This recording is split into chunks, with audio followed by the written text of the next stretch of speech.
Hospitals in the UK have written off more than 250 million owned by foreigners because they was not checked like if they was entitled to treatment. I think if you actually looked into this, it'd be billions.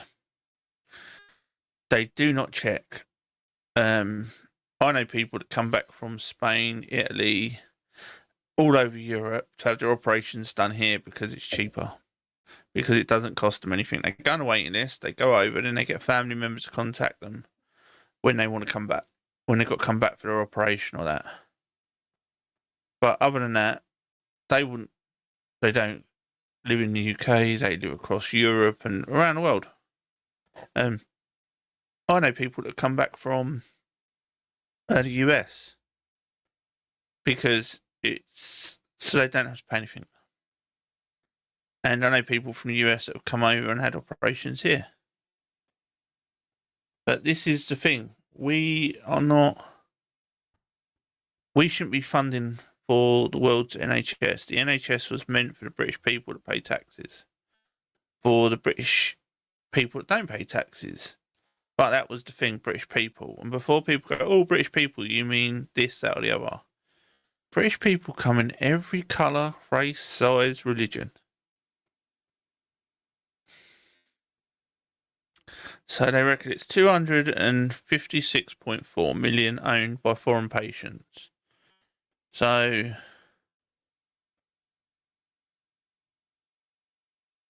that's a lot of money, $250 million they owe. But we're just going to write it off as always.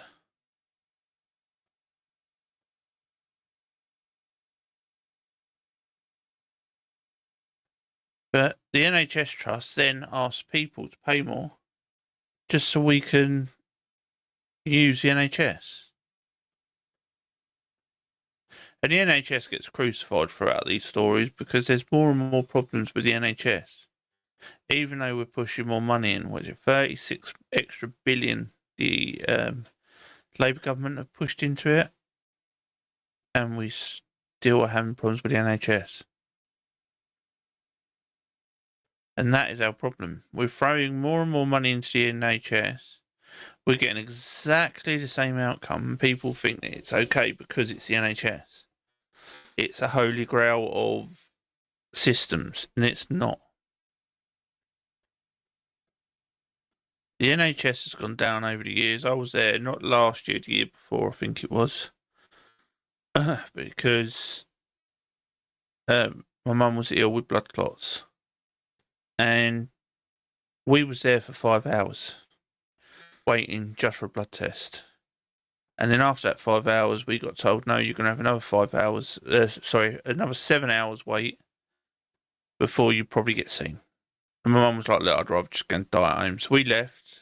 It was the day before Boxing Day, that we was up there. We got called on Boxing Day to go up to the hospital because she had to have these tests done. And lucky enough, we did. I took her back up there, and they saw us within about 2 hours. And she had massive blood clots, and they had to put her on massive thinners for a little while to help her. But other than that, the 6 months before that she had these blood clots, nothing had changed in 6 months. The doctor had told her that it was just because of her age.